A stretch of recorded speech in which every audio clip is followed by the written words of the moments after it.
अस्सलामुअलैकुम जी, मेरा नाम डॉक्टर दानियाल है और मैं एज ए इंटर्निस्ट प्रैक्टिस कर रहा हूँ। मैंने अपने रील में बताया था कि मैं डायबिटीज़ की सीरीज़ स्टार्ट कर रहा हूँ जिसमें मैं डायबिटीज़ की पूरी मुकम्मल अवेयरनेस दूंगा। ये उसका फर्स्ट एपिसोड है और इसमें मैं बताऊंगा कि डायबिटीज़ है क्या।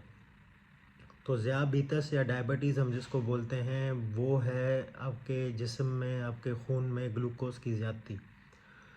नॉर्मली आपके जिस्म में एक ऑर्गन है जिसे हम पेंक्रियास बोलते हैं, जिसको उर्दू में बोला जाता है लबलबा, जो एक हार्मोन प्रोड्यूस करता है जिसको हम इंसुलिन बोलते हैं। नॉर्मली अल्लाह ने ऐसा निज़ाम बनाया हुआ है कि जब भी आपकी जिस्म में ग्लूकोज़ की ज़्यादती होती है तो वो उस हिसाब से इंसुलिन प्रोड्यूस होता है। इंसुलिन प्रोड्यूस होता है तो वो ग्लूकोज़ को नॉर्मलाइज करता है, उसको कंट्रोल करता है। जब ये इंसुलिन आपके जिस्म के हिस्सों में पहुंच ना पाए, या ये इंसुलिन कम प्रोड्यूस हो, या ये इंसुलिन प्रोड्यूस ना हो आपके लबलबे से, उसका कोई भी कॉज हो सकता है, तब ये जो है मसले पेश आते हैं एंड के ग्लूकोज़ की ज़्यादती हो जाती है और ग्लूकोज़ आपका कंट्रोल नहीं होता, क्योंकि नॉर्मली उसे इंसुलिन तो कंट्रोल करती है, लेकिन जब इंसुलिन प्रोड्यूस ना हो या पहुंच ना पाए तो ग्लूकोज़ की ज़्यादती हो जाती है। ज़्यादा ग्लूकोज़ आपके जिस्म में आपके जो भी ऑर्गन्स हैं उसको डैमेज पहुंचाता है जब वो बहुत अरसे तक बढ़ा रहे, और वो आपको मतली, उल्टी, ज़्यादा प्यास लगना, ज़्यादा पेशाब लगना, क्योंकि अल्लाह ताला ने ऐसा मैकेनिज़्म बनाया हुआ है कि जब भी ग्लूकोज़ की ज़्यादती होती है तो वो किसी न किसी तरह आपके जिस्म से ख़ुद निकलने की कोशिश करता है, जैसे कि पेशाब में। तो डायबिटीज़ मैंने आपको बताया कि क्या है और कैसे होती है। अब इसके बहुत से कॉजेज़ हैं, जैसे ऑटो इम्यूनिटी की वजह से होती है। ऑटो इम्यूनिटी मैं आपको समझाता चलूँ कि जब आपके जिस्म के सेल, आपके जिस्म की क़ुव्वत मुदाफ़ियत आपके जिस्म के ऑर्गन्स पे हमला करें, उसकी बहुत सी डिजीज़ेज़ हैं जिसमें से डायबिटीज़ भी एक हो सकती है ऑटो इम्यूनिटी की वजह से। दूसरा, जिस्म का वज़न बढ़ने की वजह से इंसुलिन रेजिस्टेंस हो जाए। इंसुलिन रेजिस्टेंस का मतलब कि इंसुलिन वहाँ पे पहुँच ना पाए, जिस्म में चर्बी जमा हो जाए तो इंसुलिन वहाँ पे पहुँच ना पाए आपके मसल्स में। तीसरा, कि आपका लबलबे में कोई मसला हो जाए, लबलबा आपका ख़राब हो जाए, ख़त्म हो जाए, उसका सूजन हो जाए, या वो किसी वजह से निकालना पड़े, तो इस वजह से भी आपको शुगर हो सकती है। इसकी बहुत सी वजूहत हैं, लेकिन जो मैंने आपको कॉमन चीज़ें बताई हैं वो यही है। दूसरा ये होता है कि आपके जेनेटिक्स में, आपके नस्ल बर नस्ल फैमिली में, ख़ानदान में ये बीमारी चलती हुई है, वो ट्रांसमिट होती जाए। ये कुछ कॉमन चीज़ें हैं जो मैंने आपको बताई हैं, क्योंकि डीप में वो काम की आपके नहीं है। तो ज़ियाबीतस मैंने आपको बताया कि क्या। अब इसके टाइप्स कौन से हैं। इसके टाइप्स हैं, जो मोस्ट कॉमन हैं वो दो हैं, और एक दूसरा तीसरा है जो हामला औरतों में होता है। जो फर्स्ट इसका टाइप है वो है डायबिटीज़ टाइप 1। दूसरा जो टाइप है वो है डायबिटीज़ टाइप 2। और तीसरा जो है वो है गेस्टेशनल डायबिटीज़। गेस्टेशनल डायबिटीज़ हम बोलते हैं जो हामला औरतों में हमल के दौरान शुगर होती है, जिसमें शुगर की या ग्लूकोज़ की ज़्यादती आती है खून में।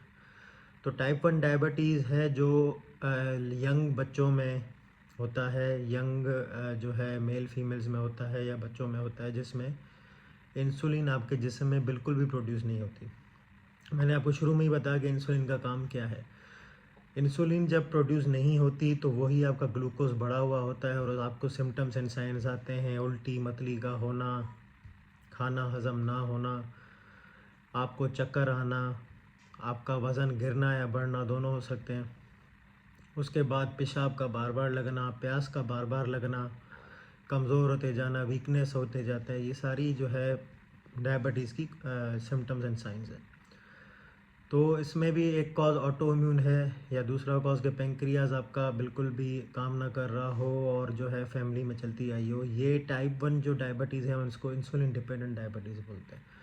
इंसुलिन डिपेंडेंट मतलब इसमें ये दवाओं से काम नहीं चलेगा, ये आपको इंसुलिन देनी पड़ेगी, रिप्लेस करनी पड़ेगी। जैसे हम थायराइड के डिसऑर्डर में थायराइड हार्मोन रिप्लेस करते हैं, वैसे ही टाइप 1 डायबिटीज़ में हमें इंसुलिन रिप्लेस करनी पड़ती है। तो हम इसका इलाज सिर्फ इंसुलिन से ही होता है। टाइप 2 डायबिटीज़ है वो यूजुअली 35-40 साल के बाद होती है। वो यूजुअली इंसुलिन रेजिस्टेंस की वजह से, या फैमिली बैकग्राउंड, फैमिली में चलती आती हो, या इंसुलिन रेजिस्टेंस या ओबेसिटी जो इंसुलिन रेजिस्टेंस प्रोड्यूस करती है उसकी वजह से होती है, इंसुलिन पहुंच नहीं पाती। उसमें ये है कि पेंक्रियाज इंसुलिन या तो कम जो है बनाते हैं, या इंसुलिन बिल्कुल पहुंच नहीं पाती है।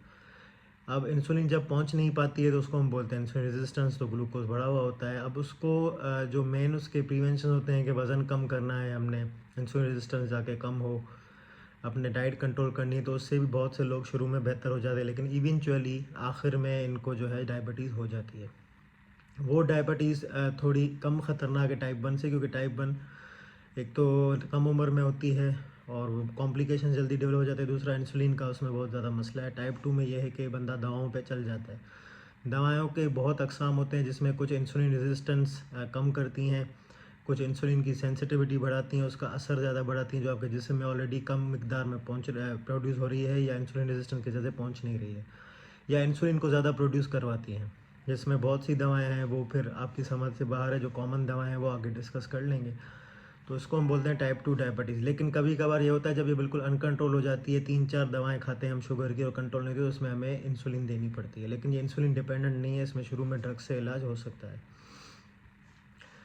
और तीसरी मैं जो आपको बताई वो है गेस्टेशनल डायबिटीज़। वो हामला औरतों में हमल के दौरान शुगर या ग्लूकोज़ की ज़्यादती होती है खून में, जो कि कंट्रोल नहीं होती, जिसको हम फिर वहाँ उसमें ट्रीट करते हैं मेटफॉर्मिन गोली से और इंसुलिन से। ये 2 चीज़ें ही हम उस हामला औरतों में दे सकते हैं। बाकी जो दवाएं हैं वो आप उस बच्चे के लिए नुकसानकार हैं जिसका हमल किया होता है।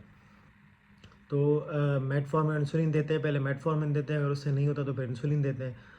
और बहुत सी ख़वातीन में हमल के बाद ये ग्लूकोज़ की ज़्यादती ख़त्म हो जाती है, लेकिन बहुत सी ख़वातीन में हमल के बाद ये ग्लूकोज़ की ज़्यादती बरकरार रहती है और ये आगे चल के इनको डायबिटीज़ करवा देती है। तो ये 3 टाइप्स थे शुगर के। शुगर क्या है, कैसे कंट्रोल होती है, नॉर्मली हम क्या-क्या करते हैं, मैंने आपको सिर्फ ओवरव्यू दिया है इस वीडियो में। इंशाल्लाह आगे के जो एपिसोड्स होंगे वो इसमें आगे हम बढ़ते जाएँगे और आपको बताता जाऊँगा कि मैं शुगर क्या है और क्या-क्या करवा सकती है।